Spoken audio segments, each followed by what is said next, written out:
Hello everyone, and welcome to the explanatory video on what my plot-playing game is going to be.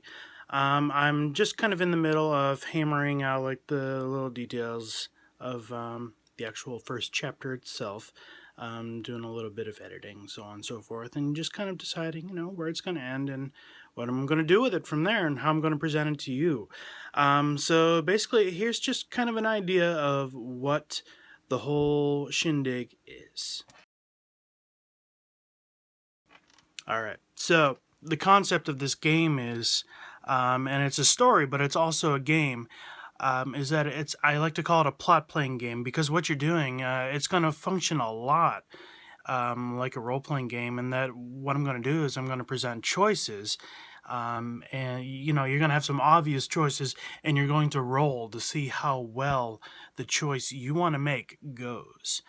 And I kind of tally things up from there, and the next chapter gets written. The chapters are never going to be pre-written in any manner, because what the final result is going to be tallied up. And not only am I going to take like the winner of what choice you guys want to make, I'm also going to take the winner on what the role is. And so there's going to be varying degrees on how well it goes, how poorly it goes, and how it's going to affect things. And I'm not necessarily going to give you any warning on what the gravity of the choice you're making is going to be. So it might only affect the immediate like first part of the chapter, the next chapter, or it might just really ripple through the rest of the story. Who knows? I might know, but I'm not going to lead you guys on.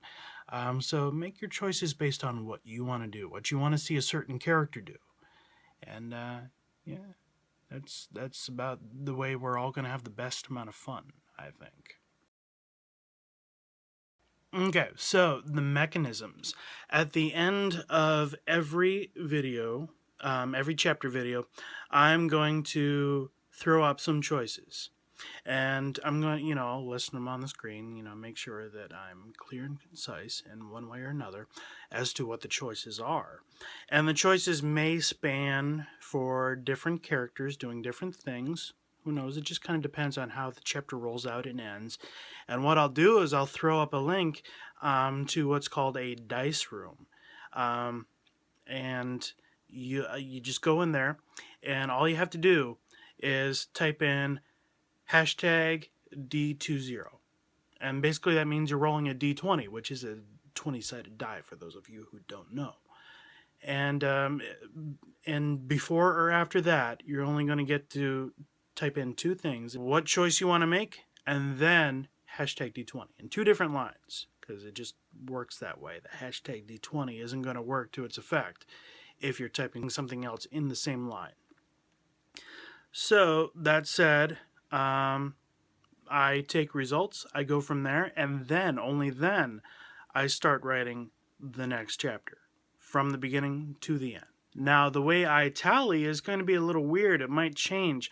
Ideally, what I want to do is I want to take, what I want to do is I want you guys to vote however you will, and then I'm going to take a tally where like the first result to show up like 2 or 3 times. I don't expect very many followers at first. I don't expect very many people to get into this. So I have to think small at first. So the first result to get like 2 or 3 actual occurrences, I'm going to go with that. So say, somebody chooses option A, roll the D20, and it turns out to be a 17. And if farther down the line, 2 other people roll that same thing. So option A, 17, I'm going to go with that. If that's the first time that exact occurrence, that exact result happens, then I'm going to pick that result. And that's what I'm going to roll with. Pun intended. I might even start smaller than that. I don't know how many people are going to want to follow along. And if I don't get too much if I get even less participation then I'm going to just kind of like take averages. But I don't want to take averages in the long run because what's the dice going to average? I mean, it's not an averaging machine; it's a randomization thing. So if I just take out an average over time, it's going to like skew results down to a very minuscule sort of thing, and it's not going to feel right. It's not going to end up where it should be. So I want to take the actual randomization aspect and say, all right, the first time that this result happens this many times, I feel like is a little more true to dice rolling in particular, because it's taking it on the fly more than averages. So that's what I want to do with the mechanisms of this thing. Now, on to the details of the story itself, the style of it, the narrative. What this is going to be is it's going to be a point of view, third person. Very, very, very similar. In fact, the same. I'm taking the style from Game of Thrones. I love the books so much more than the show. I do. I love it so much more. Not only because there's so much that the show's cut out of it, um, but also because of the way it's presented. And you're really getting in the heads of characters because, it's a third person narrative, but you're getting the thoughts and, the perspectives and just overall the focus on a particular character in each chapter. And that's what I want to do. So that's the way I'm going to do it. As far as the, like just kind of the genre of the story. It is going to be fantasy. What sort of fantasy, you might ask? There's a million and one different kinds of fantasy. This fantasy setting is going to be um, a lot of politically. It's going to be based on like 15th, 16th century mainland Europe. There's going to be counties, duchies, kings, stuff like that. It's going to be some fairly familiar ground. Baronies, knights, all that stuff. There is going to be a level of technology, though. There is going to be some guns in there, and very, very, very just like mentionings of electricity. Um, just because of where this story kind of comes from. And magic will be a thing. And like I said, I'll get into like the origins of this story, what it's based off of. But magic is going to be a little subdued, but it's definitely there. It's not going to be like Game of Thrones. I know I've already mentioned that as kind of like my follow through, as far as the mechanism, the style that I want to go for. But it's going to be more prominent. There are going to be more spells. It's going to feel a little more like traditional fantasy as far as magic is concerned. But I'm going to include a few fantastical creatures, not necessarily familiar ones, but mostly it is going to revolve around, animals that we are familiar with. So cows, horses, so on and so forth. Now for the actual story itself. I'm sorry I'm saving this for last because, who knows? You may want to decide early on, do I want to put my time in this? Is this going to be a story I enjoy? Well, I've already explained that this is a fantasy story, and what this fantasy setting is based off of is a game that is currently in, open beta, I want to call it. A lot of people have called it open alpha. It's not, all right. I want to get that out of the way. If it's open to the public, it's not alpha, it's beta.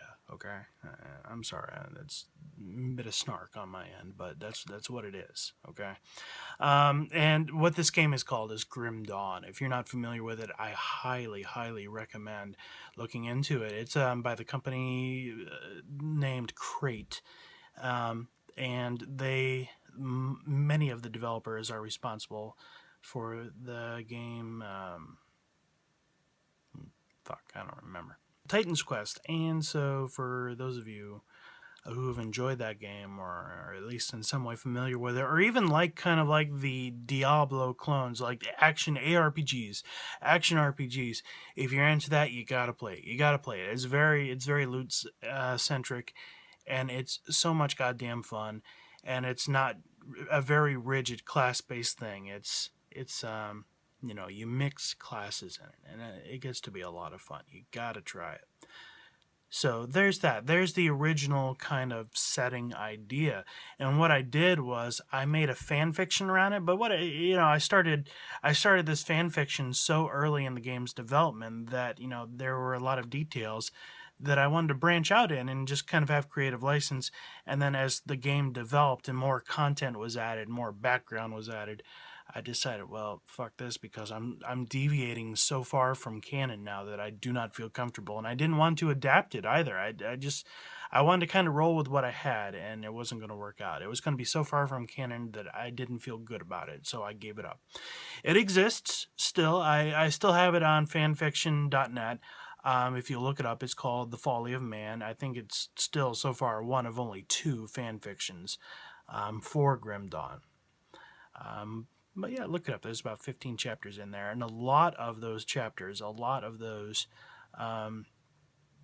storylines and characters are going to be adapted in one way or another.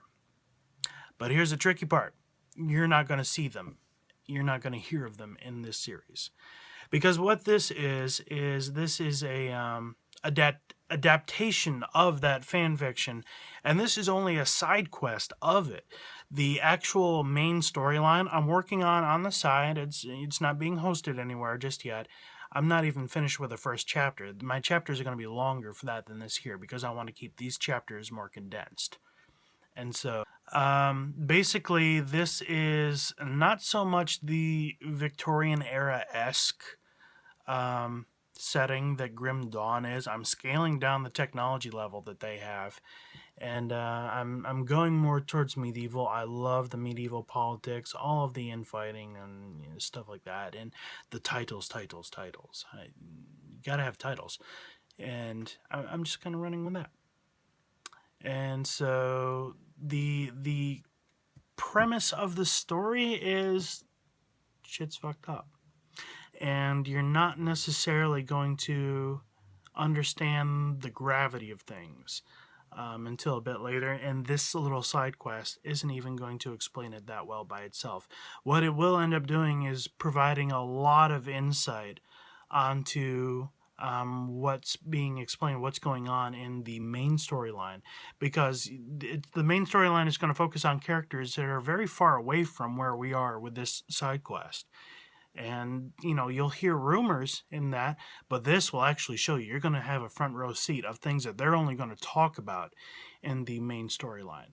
So that's going to be fun. I'm pretty excited to do that. I'm pretty excited to span out, and because this is kind of a side quest thing, that I don't want to make it very long. So this isn't going to be a very long story. It's not going to be drawn out like this video. But it's going to be very fun. And it's going to provide a lot of insight onto the main storyline itself. And for those of you who are wondering how I'm going to adapt the characters of the original fan fiction, well, there's going to be a little bit of a time lapse eventually. But, you'll see. You'll see. Things are going to happen. Big things. So I'm going to end this video here. Thank you so much for tuning in, showing interest. Leave likes. Just make sure, let me know what I'm doing right, what I'm doing wrong. I'm probably doing way more things wrong than I'm doing right in the long run. But I'm going to try to get better with the technology that I have, and we'll kind of go from there. Thank you.